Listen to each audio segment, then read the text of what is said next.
how do we want to start each one of these? Like, Oh, how did we start the last one? The last one we just kind of started talking. But we could just start talking. Like, okay, so because this is an audio project and not a podcast, we don't have a structure and we don't know what we're doing. yes, correct. So what that looks like is that we started this conversation talking about something, catching up, and then we decided to record this episode. And Katie, tell the folks what we started talking about today. We got on the phone. Well, Karen, we got on the phone, and within, I would say, conservatively 6 seconds, we started talking about one of my favorite topics, which is rage. Yep, Rage.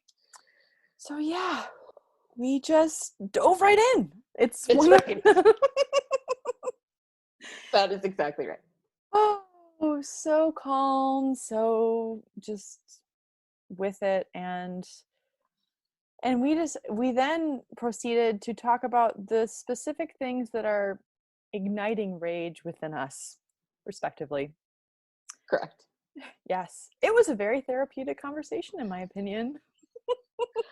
I completely agree. And I feel like, as I'm thinking about it, I feel like a lot of people are talking about rage right now. And we're not talking about systemic rage. We're not talking about any kind of a larger world issue rage. We're just like, there is a bunch of shit going on with us right now that we are just really mad about. Yes, exactly. We are talking about the rage that is inside of our minds, that is inside of our like, you know, I get really rageful sometimes when I can't open a packet of gummy bears. Like, that's the rage that I'm talking about a little bit right now. I mean, my God. there are some things that just are igniting rage in me that weren't previously. And maybe that is, you know, like tangentially, you know, related to like the lump of coal that is in the White House or whatever. But you know what? Like, there's a lot of feelings right now that I'm having. So many feelings. And as we talked about, all of the feelings are heightened right now. Like the gummy bears before, you're a super chill person. You've been like, really, gummy bears, work with me. And now there's the homicidal rage about the gummy bears. And that's how I feel about a lot of things right now. Like, for me, it's SodaStream. SodaStream, if you were listening, I'm gonna need you to get your shit together. So I paid for your goddamn carbonated water maker, and there are no canisters anywhere. And I was like looking at the guy at Target with his mask on who was trying to be very polite, but I just wanted to strangle him. Like, give him a goddamn canister. So that's where I'm at right now. Yeah. Oh yeah. Don't even start with me on my library return policy, because that is where my rage is coming from right now. The other day, I'm trying really hard to be a good citizen where I return library books on time. Nobody gives a fuck about library books right now, apparently. At least the library in my town doesn't, because it has a huge sign in front of the return that says no returns. You can only return in like a 2-hour window on Tuesdays. Wait, what? So, for real. And so I am, you know, I'm sitting in my car, and it just so happened, maybe it was source, maybe it was the universe, maybe the clouds opened up. I actually was within that 2-hour window in the exact moment that I went there. And I was like, this is the best thing ever, because I think I would have switched quite quickly into homicidal rage if I wasn't, because I would have had to drive the extra 5 minutes home and 5 minutes back the next Tuesday.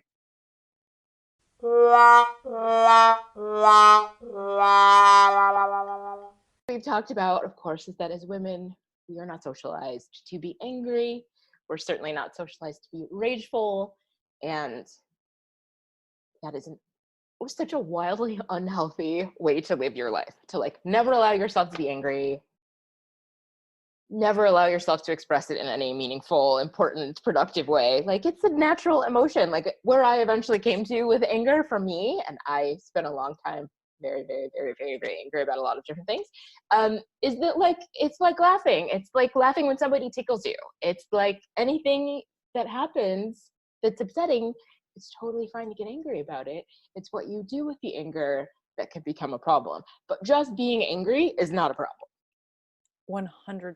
I feel like that's such an important distinction, because that's a message that not only did I not get it as a child, but I continue not to get it as an adult. Like, it's just not, I really feel like women are not socialized to even have that as an okay emotion. Like, it's something that's like, oh, you're angry, like, oh, it's going to be okay, like, you'll be all right, like, oh, let's dampen that as quickly and as aggressively as possible, which I don't know about you, but that increases my rage.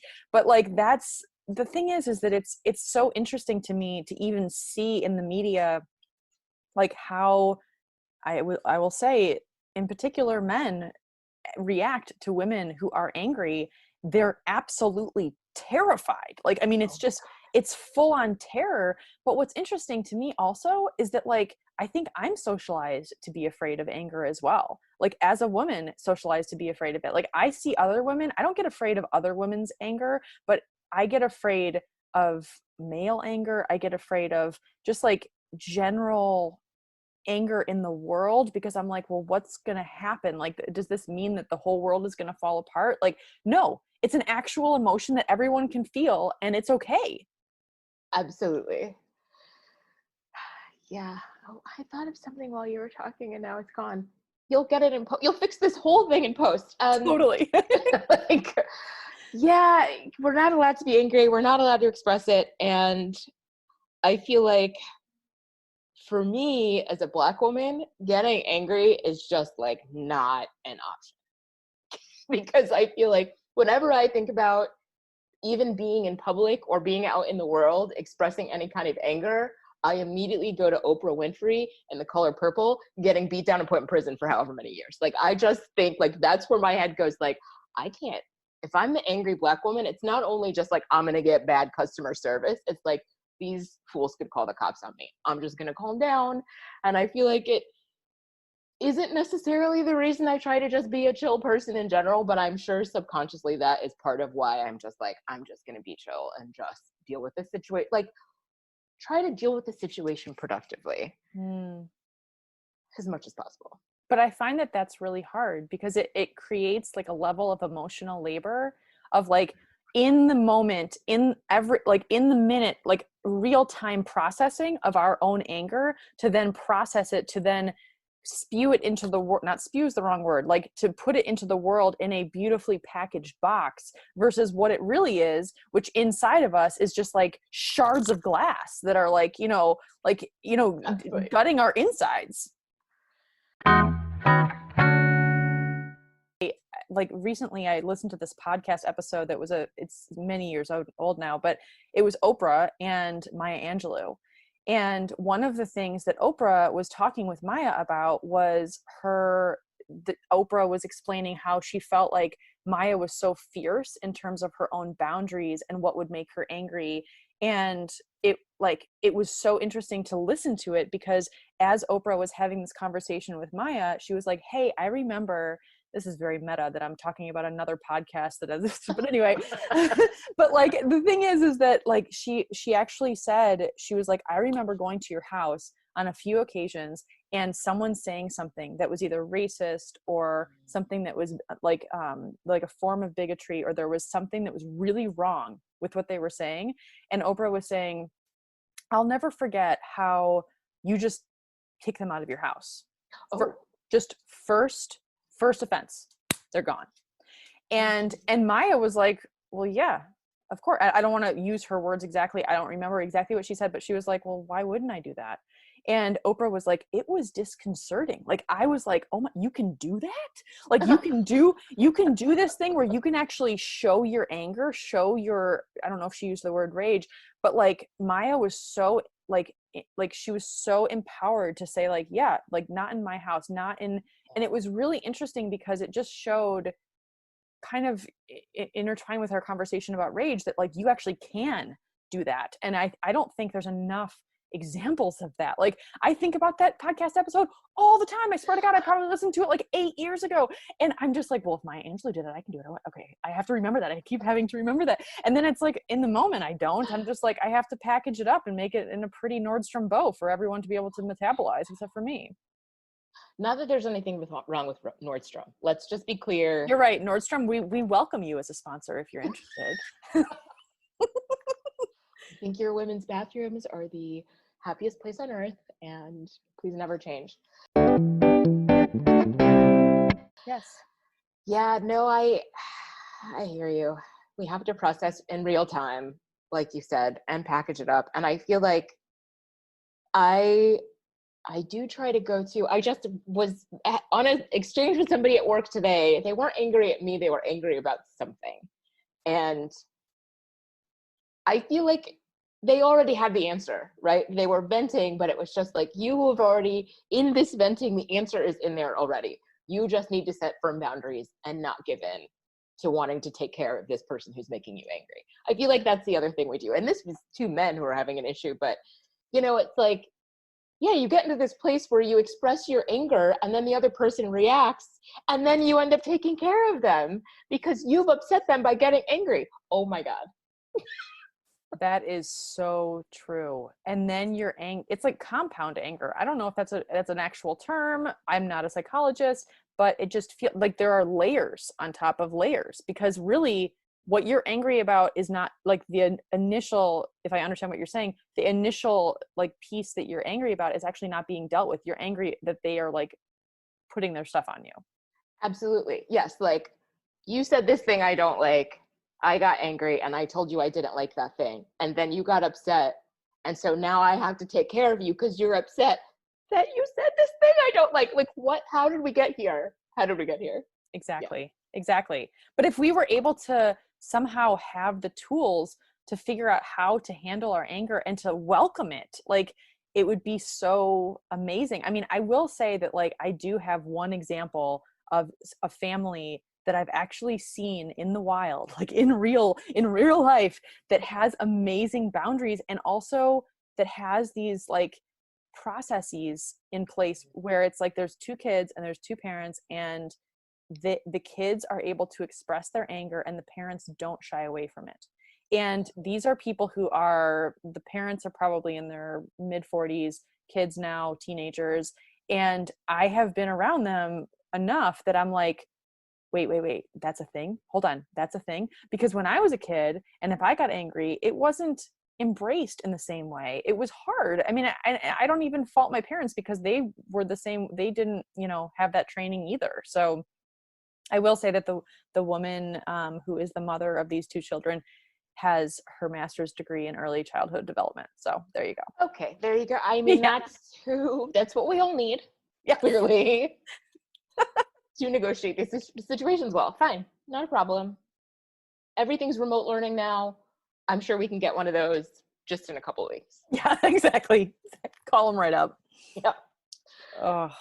Yeah, I feel like the note I just wrote to myself about like how to not end up caretaking is like to stop talking.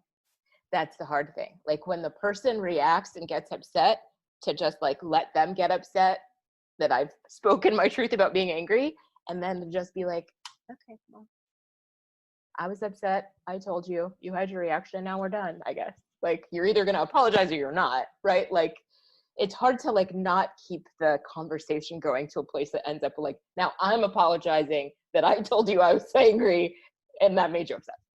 Oh my gosh, Karen, that is a Jedi tip right there. Seriously, just sitting and listening and it's like personal sovereignty too, because you're like, okay, that's my feeling. You can be angry at my anger. That's your feeling, but I'm not going to let it muddle anything. Like, we're both standing in our own sovereignty. That's beautiful. Ooh, I'm going to use that. Hopefully, if I remember. Yes, right. We'll remember this podcast, not a podcast episode, next time. Yes, exactly.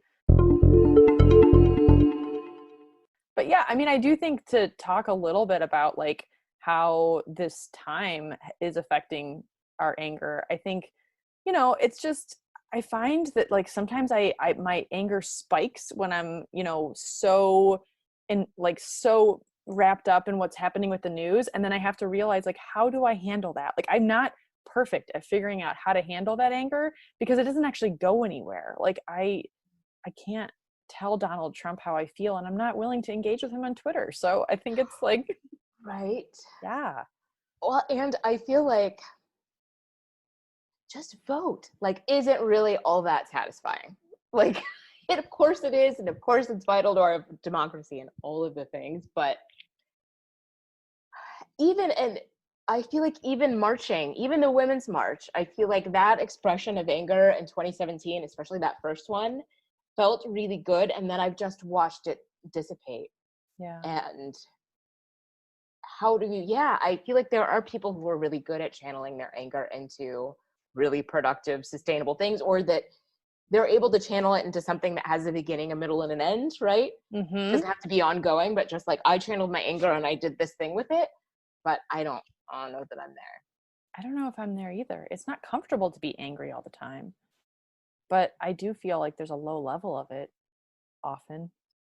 I think one thing that I find interesting about anger for me is that when I get really, really mad, it's very hard to switch from anger to like happiness, or anger to, like I don't easily switch from, like, I've seen some people do this where they get really, really mad, and then they're like 10 minutes later, it's like, oh, hey, okay, I got that out. Let's go do something. And I'm like, no, no, no, you don't understand. If I'm mad, like that's a committed experience. I And live here now. I live here now. Exactly.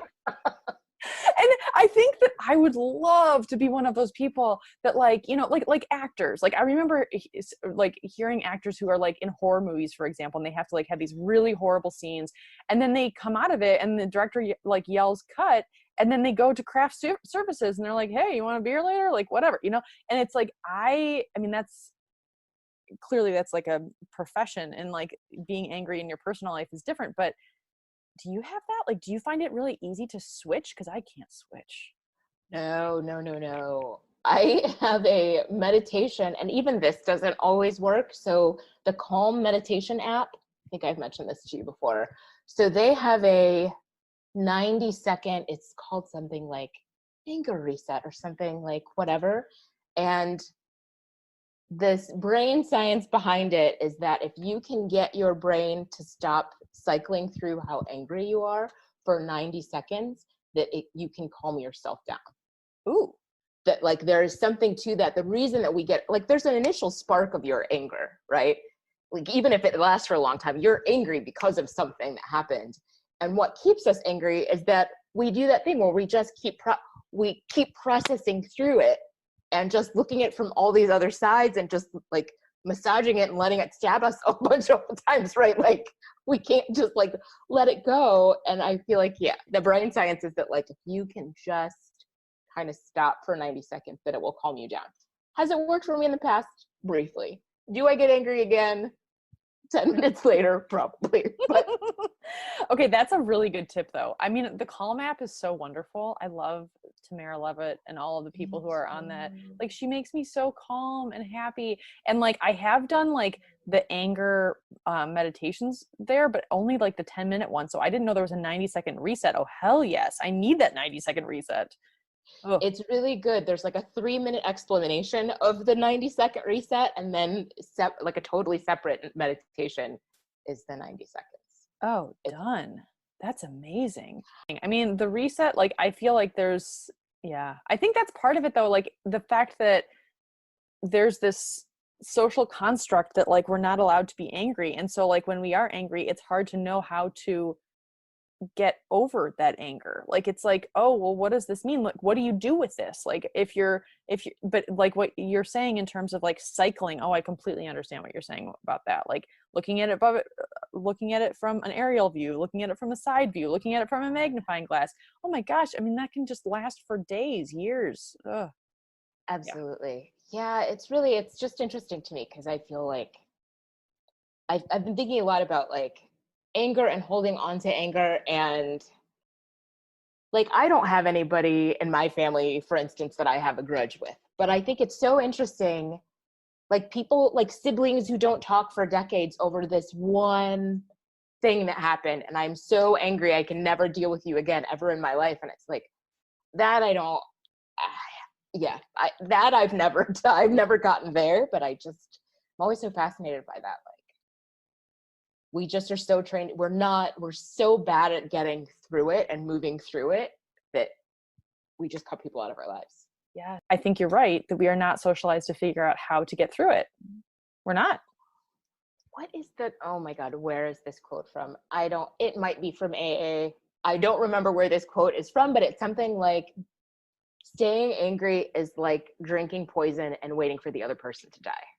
Oh, that is the exact, I mean, that's it. That's everything right there. It is. It is.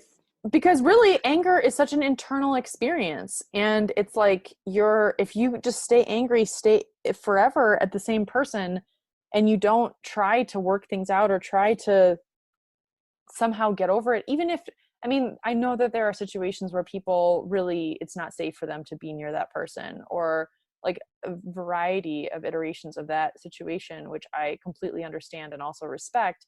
But like, if there's a way to get to forgiveness there, yeah. Yeah.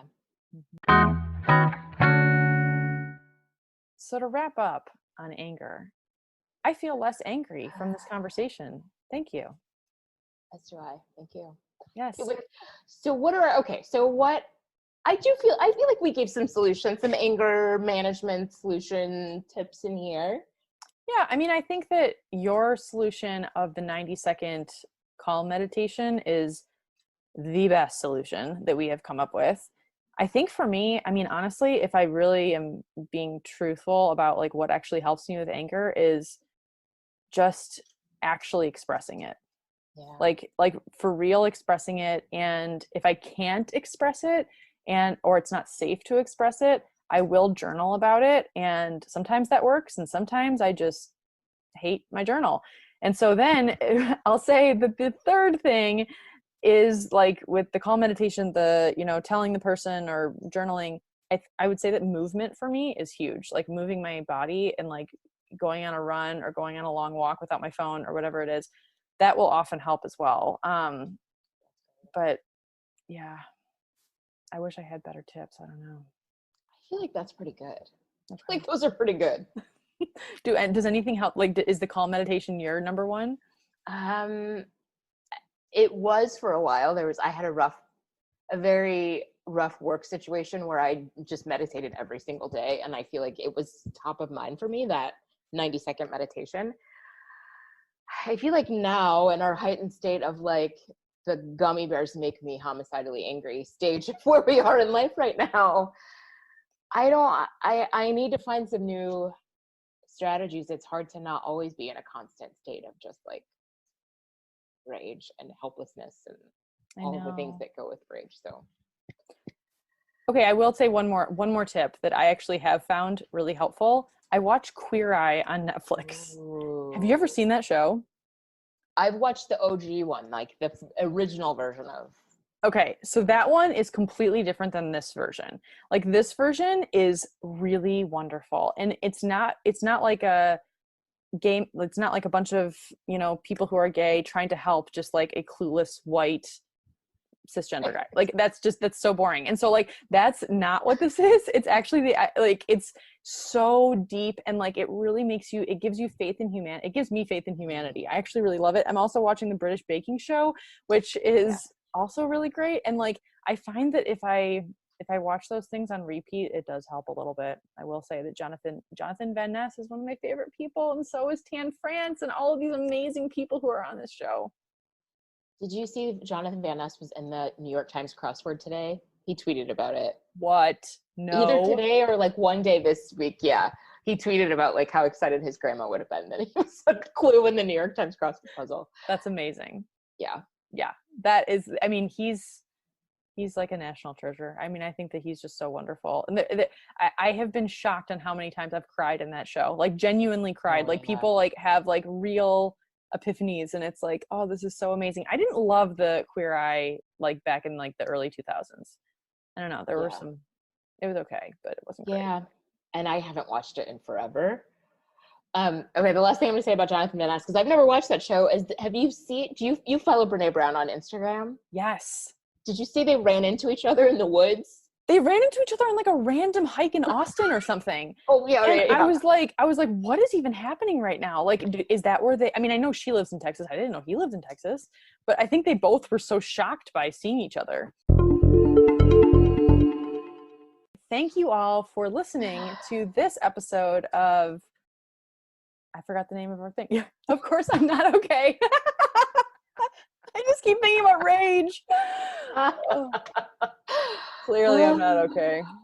Yeah, no, I'm also totally not okay. Okay. Tune in next time.